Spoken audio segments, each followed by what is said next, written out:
கர்த்தராகிய இயேசு கிறிஸ்துவின் நாமத்திற்கு மகிமை உண்டாவதாக. கர்த்தருக்குள் பிரியமானவர்களே, இந்த நாளுக்கான சிந்தனை பகுதியை நாம் கொஞ்சம் நேரம் எடுத்து சிந்திச்சு பார்க்கலாம். தேவன் தான் யாருன்றதை வெளிப்படுத்தாத காலத்தில் மனுஷன் தன்னால் இயலாத காரியத்துக்காக தன்னை மீறிய சக்தியை கடவுளாக வழிபட்டு வந்தான். ஆனால் தேவன் தம்மை எல்லா விதத்துலேயும் வெளிப்படுத்திட்டு தன்னை மனுஷன் அறியணும்னு விரும்பினார். அதனால தான் அவருடைய குமாரன் மூலயமா தேவனை அறிஞ்சு கொண்டவங்க அனைவருக்கும் அவரை அறியாமல் இருக்கக்கூடிய மக்களுக்கு சுவிசேஷமாக அறிவிக்கக்கூடிய பணியை கொடுத்துருக்கிறாரு. அது அவ்வளவு ஈஸியான பணி கிடையாது. மக்கள் தாங்க நல்லதுன்னு நினைக்கக்கூடிய எதை இலவசமாக கொடுத்தாலும் வாங்கி கொள்ள ஆர்வம் காட்டுவாங்க. ஆனால் தேவனுடைய மகிமையையும் மகத்துவத்தையும் அறியாத மக்களுக்கு அவரை காட்டுறது கடினமான பணின்னாலும் அது அவருடைய பலத்தால் நாம் செய்யணும். அவரை அறியாத பல பேர் அவரை அறிவிப்பவங்கள கேலி செய்யவும் எதிர்க்கவும் துன்புறுத்தவும் தயங்குறதே கிடையாது. கடந்த கால வரலாற்றை நாம் கவனிச்சா பரிசுத்தவான்கள் எத்தனை பாடுகளையும் உபத்திரவங்களையும் அனுபவிச்சாங்கன்றதை நாம் அறிஞ்சிக்கலாம். இதை வாசிக்கக்கூடிய பிரியமானவர்களே, நீங்கள் இதுவரையில் தேவனை மற்றவங்களுக்கு அறிவிக்க என்ன முயற்சி செஞ்சுருக்கிறீங்க? என்ன துன்பத்தை அனுபவிச்சிருக்கிறீங்க? கிறிஸ்தவ வரலாற்றில் அநேக பரிசுத்தவான்கள் கர்த்தருக்கா இரத்த சாட்சியாக மறிச்சிருக்கிறாங்க. இன்னைக்கு கர்த்தருக்கா எதையாவது செய்கிறதுக்கு கற்றுக்கொள்ள நம்ம நேரம் எடுத்துக்கொள்வோம். ஸ்காட்லாந்து தேசத்தில் கவனன்டர்கள் காலத்தில் ஜான் நாக்ஸினுடைய மகள் ஜேன் வெல்ஸனுடைய வாழ்க்கையில் நடந்த ஒரு சம்பவத்தை இன்றைக்கி பார்க்கலாம். ஜேனுடைய கணவர் ஜான் வெல்ஸ் கிறிஸ்துவ விசுவாசிச்சதுனால சிறையில் அடைக்கப்பட்டிருந்தார்.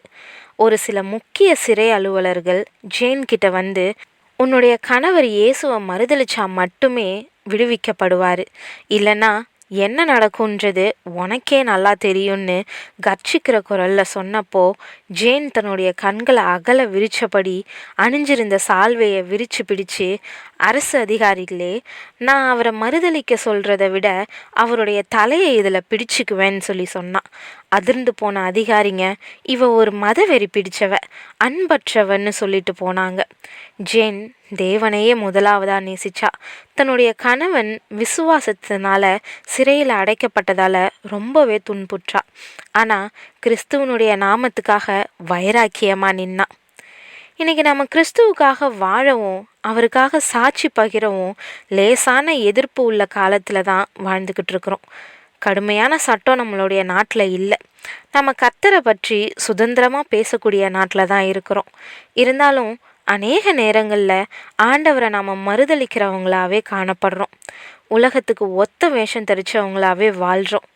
சௌகரியமான சுகமான வாழ்க்கை வாழ்கிறதுக்கு தான் நாம் விரும்புகிறோம். ஆண்டவருக்கா வைராக்கியமாக நிற்கிறதுக்கு நாம் துணிகிறதே இல்லை. சிலுவையின் பாதையில் நடக்க விரும்புகிறதே இல்லை. புழுக்கம் இல்லாமல் ஏசி போட்ட சபையில் உட்காந்து தான் ஆராதிக்க விரும்புகிறோம்.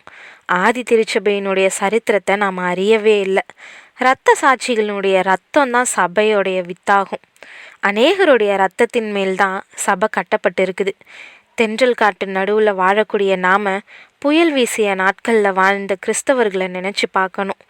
தெசலோனிக்கேயர் பட்டணத்தார் கர்த்தரை ஏற்றுக்கொண்டதால் வந்த மிகுந்த உபத்திரவங்களை சகிக்கும்படி பவுல் அவங்கள பார்த்து 1 தெசலோனிக்கேயர் 3:3 இப்படியப்பட்ட உபத்திரவங்களை சகிக்க நாம் நியமிக்கப்பட்டிருக்கிறோம் என்று நீங்கள் அறிந்திருக்கிறீர்களேன்ட்டு உற்சாகப்படுத்தினார். இம்மைக்குரிய ஆசீர்வாதங்களை மட்டுமே நாடி அதுக்காகவே ஜெபிக்கக்கூடிய நாம் தங்களுடைய உயிரையும் துச்சமாக எண்ணிய இரத்த சாட்சிகளினுடைய வாழ்க்கையை வாசிக்கணும். சின்ன சின்ன பிரச்சனையை கூட மலை போல் பார்க்கக்கூடிய நாம் மலை போல் இருக்கக்கூடிய பிரச்சனைகள் மத்தியிலையும் சாட்சியாக வாழ்ந்தவங்களுடைய சரிதைகளை வாசிக்கணும். கிறிஸ்துவுக்கா கஷ்டங்களையும் நிந்தனைகளையும் அடைஞ்சவங்களால தான் நாம் ஆசீர்வாதமாக இருக்கிறோம் அப்படின்றத நம்மளுடைய பிள்ளைகளுக்கு சொல்லி கொடுக்கணும். பிரியமானவர்களே, சாதாரண வாழ்க்கை வாழ நாம் அழைக்கப்படலை. ஏனெனில் கிறிஸ்துவனிடத்தில் விசுவாசிக்கிறதற்கு மாத்திரமல்ல, அவர் நிமித்தமாக பாடுபடுகிறதற்கும் உங்களுக்கு அருளப்பட்டிருக்கிறதுன்னு பிலிப்பியர் 1:29 சொல்லப்பட்ட வார்த்தையை நம்ம நினைவு கூறுவோம். தேவனுக்கா வைராக்கியமாக வாழ்ந்து அநேகரை சிலுவைக்கு நேராக அழைச்சிட்டு வந்து நல்ல போராட்டத்தை போராடினேன்னு பவுலை போல தைரியமாக சொல்லி ஜீவ கிரீடத்தை பெற்றுக்கொள்வோம். தேவன் தாமே கிருபையும் தயையும் செய்வாராக. ஆமேன்.